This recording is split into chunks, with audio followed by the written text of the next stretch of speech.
Welcome to the Door of Fortune, a game show like no other. Our host, Pranav Chandra, welcomes Siddhant Sharma, our guest of the day. Now here's how the show works. Siddhant is faced with three closed doors. Behind one of these doors is a grand prize, a motorbike. Behind the other two are goats, which are not much of a prize.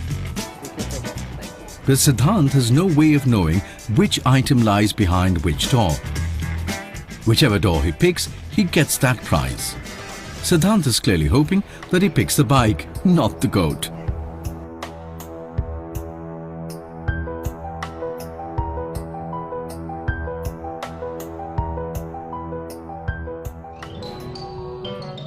Okay, here goes. He has picked one door, but he hasn't opened it yet. Now our game show host, who knows what is behind all the doors, will open a door which has a goat behind it. Now offers our contestant a choice. He tells him that he can choose to stick to his initial choice or he can swap. Now, does that make a difference? Should our contestant stick to his goats or swap?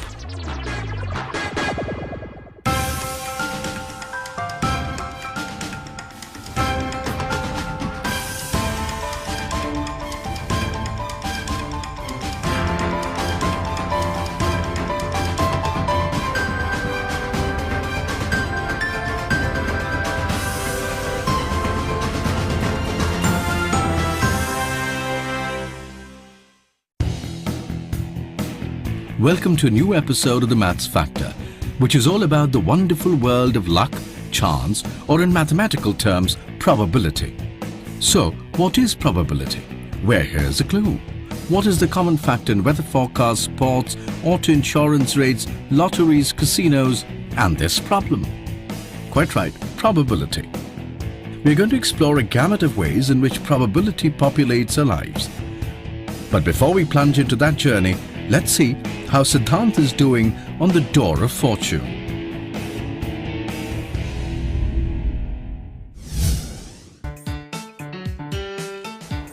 Siddhant is clearly in the haunts of a dilemma. Should he switch or stick to his first choice? Or do you think that it makes no difference? Once the host has revealed a door with a goat behind it, our contestant is left with two doors, one with a bike and one with a goat behind them. What should he do now? The answer is he should swap, as this in every situation will give him a greater chance of winning. You have to make a choice.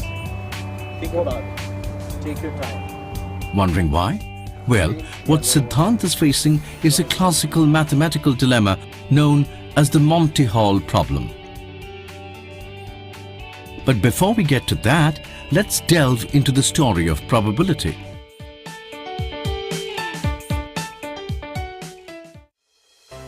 Probability is a mathematical idea that populates a large part of our life. Let's see a few ways in which it is integrated in our day-to-day life. From figuring out whether it'll rain tomorrow, to calculating the health risks of smoking a packet of cigarettes, to deciding on the best investments for your money, to figuring out the odds, who will win a cricket match, to setting insurance rates, probabilities play a part in many aspects of our everyday life. Let's look at the most basic example.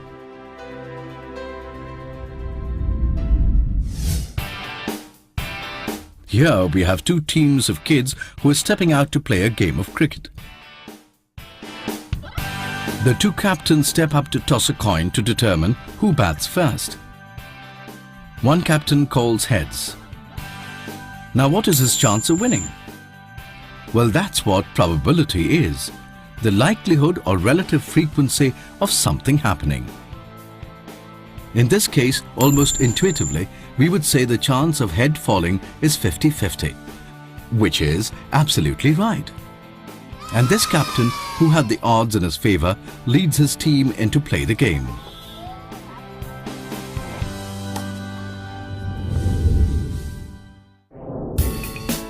Now let's move to a game of Ludo.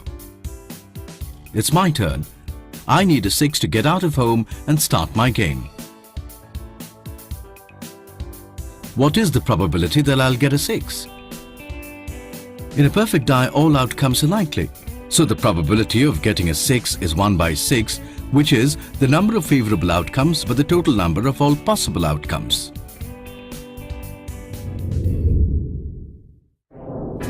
Now let's see how probability can help Bharti plan a picnic. Bharti is busy packing goodies for an al fresco picnic lunch with some friends, but is worried about rain. The weather report says that the chance of rain is 70%. Now what does that mean? Bharti is not sure whether it will or won't rain even with this information. It may help to understand where that 70% came from. Meteorologists predict weather based upon patterns.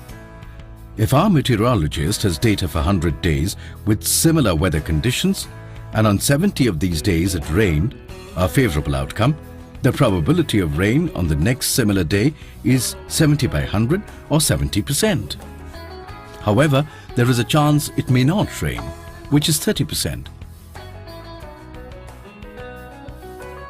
The sum of the various probabilities must equal 1 or 100%, so if there is a 70% chance it will rain, there is a 30% chance it won't, which is what Bharti is banking on. In totality, it means that Bharti needs to warn her guests to bring rain gear for a picnic. Now, concepts of probability have been around for thousands of years. No one knows where or when the notion of chance first arose. In many cultures like ancient China, India and Egypt, elements of probability were applied to estimate the census of population or the overall strength of an enemy army.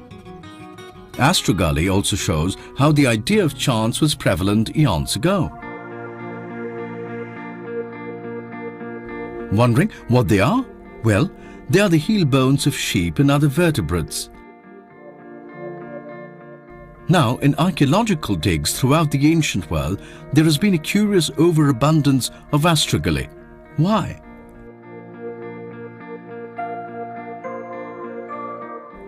Well, if we look a little closer at our astrogally, we notice that these odd-shaped bones have 6 sides that are not symmetrical.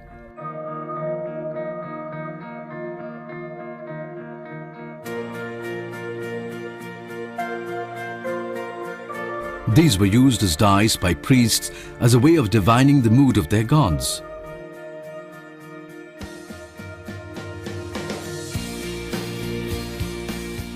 Now, each combination was associated with a specific god and carried some advice.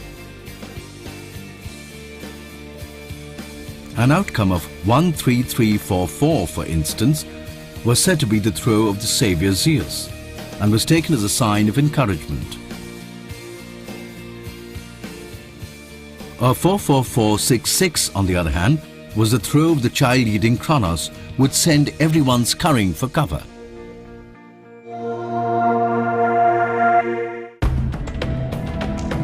Ancient texts too talk about games of chance. For example, a game of dice played a key role in precipitating the Mahabharata war.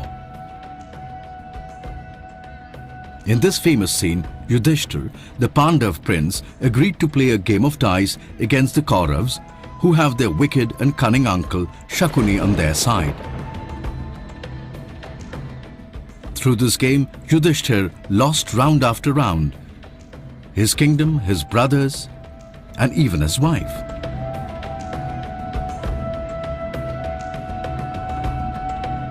Now, if we calculate the odds of Yudhishthir losing all the bids he made, it would have been pretty low. How the Kauravas won was because Shakuni used a pair of dice made from his own father's bones, which were magical, or using more prosaic terminology, loaded. What emerges is that the epic clearly has a notion of a fair game, hence some notion of unbiased dice and consequently probability.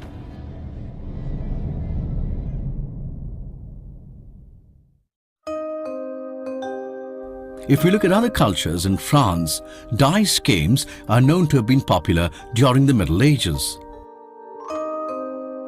Which brings us to an interesting story that led to the formal development of probability. The year was 1654. Our story starts off with a French nobleman by the name of Antoine Gambord Chevalier de Mere, who was fond of gambling. He used to play a game where he would bet on a roll of a die that at least 1 6 would appear during a total of 4 rolls. He used to win a fair amount of money with this. A bit bored with this game, he then attempted a variation. He bet that he would get a total of 12 or a double 6 on 24 rolls of 2 dice. But somehow he didn't make as much money in this variation. The Chevalier was puzzled by this apparent contradiction. Now he was a friend of Blaise Pascal, the famous French mathematician, physicist, inventor and writer. So he wrote him a letter asking why this new approach was not as profitable.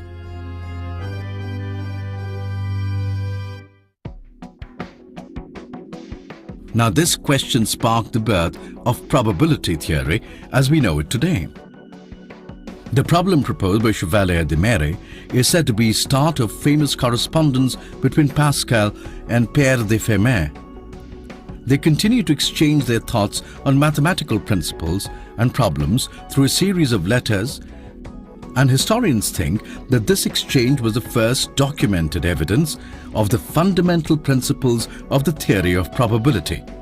Some of the problems they discussed in this correspondence were: how many throws of 2 dice are required for a number of double 6 appear events that will be more than half of a total throws? How to share the wagered money between 2 gamblers if the game interrupted untimely? The method Pascal and Fermat developed is now called the classical approach to computing probabilities. This is what they worked out. Supposing a game has n equally likely outcomes, of which m outcomes correspond to winning, then the probability of winning is m by n. Using this, Pascal worked out the probability associated with Chevalier's problem.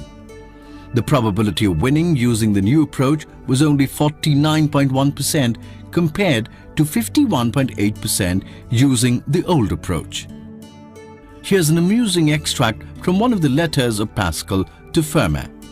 I have not time to send you the demonstration of a difficulty which greatly astonished Monsieur de Mere, for he has a very good mind, but he is not a geometer. This is, as you know, a great effect.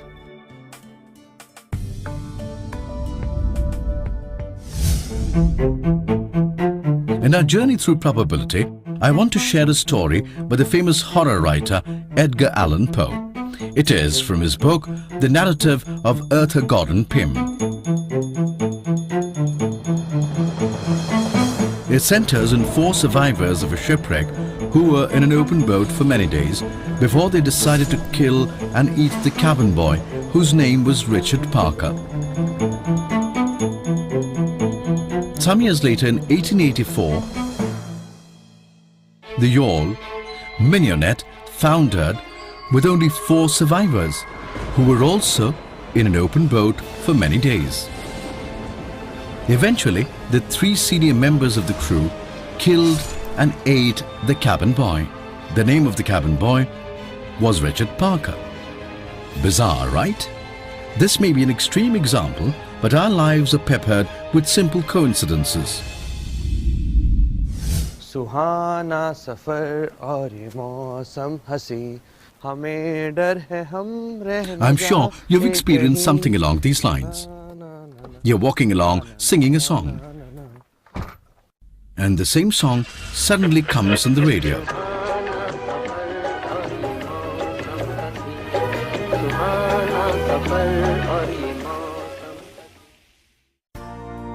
You're thinking of an old friend that you've lost touch with, and all of a sudden, out of the blue, you get a call from her. Now, we like the idea of believing that these events are special, that they have a deep meaning and significance in our lives. What we may not or do not want to acknowledge is that coincidences, even remarkable ones, are not at all that surprising. Let me tell you about one fascinating paradox to help us understand how probability works.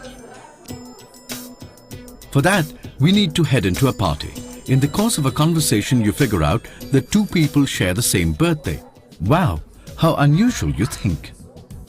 Now, why do you think that is unusual? That's because the probability of two people sharing a birthday is 1 by 365, which is 0.27%.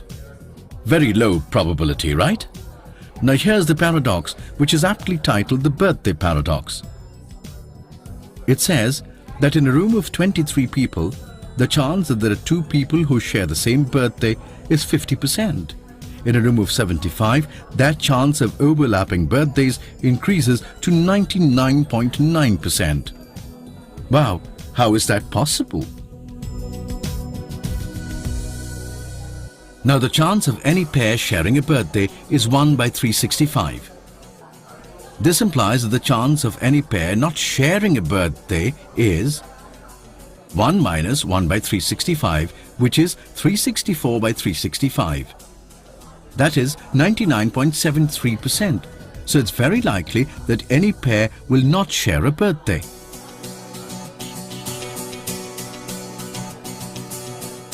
Let's see how many comparisons we'll make across the room.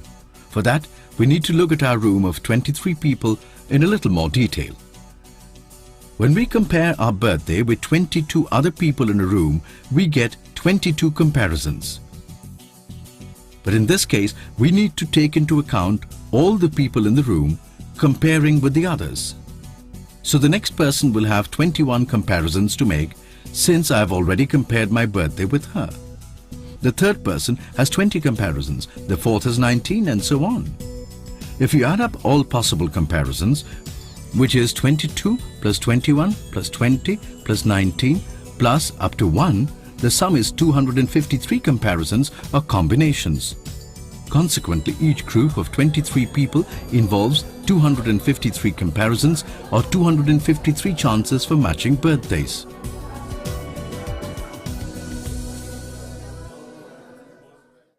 The chance of one pair not sharing a birthday is 364 by 365.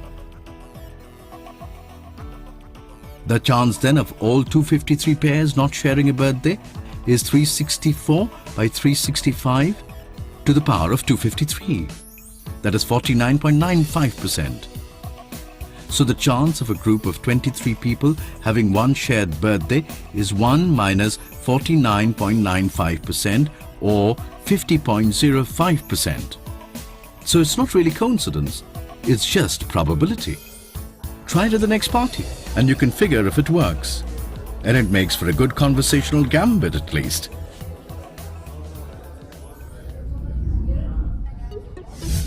Now, having journeyed through all these stories and ideas about probability, let's head back to where we started, to Siddhant and his dilemma. Let me refresh your memory. At the start of our episode, our contestant Siddhant was asked to choose one of the three doors. Behind one is a bike, behind the others are goats. He picks a door. The game show host, who knows what lies behind all doors, opens another, which is a goat behind it. Our contestant is then given the option of swapping. The question, should he or shouldn't he? The answer is he should, every time. Now let's figure out why by exploring both the options. Let's explore the different options when he chooses not to swap. One possibility, he chooses a bike in the first go. The host then reveals one goat. He doesn't swap, he wins a bike. Supposing he chooses one of the goats. Let's call it X. Host will need to reveal the remaining goats. Let's call it Y. If he doesn't swap, he stays with the goat. If he chooses the second goat, Y, our host will need to reveal X this time around. If he doesn't swap, he stays with the goat. Now let's see what happens when he does swap in all three options. He picks the bike first, the host reveals a goat, he swaps and ends up with a goat. He picks goat X first, The host reveals goat Y. He swaps and wins a bike. He picks goat Y first. The host reveals goat X. He swaps and wins a bike again. Let's look at all the choices in one go. If he picks a bike and swaps, he gets a goat. If he doesn't swap, he wins the bike. If he picks goat X and swaps, he wins the bike. If he doesn't swap, he lands up with a goat. If he picks goat Y and swaps, he wins the bike. If he doesn't swap, he lands up with a goat. So if he swaps, he wins 2 times out of 3. If he doesn't swap, he wins 1 time out of 3. So he should always swap to improve his chances of winning.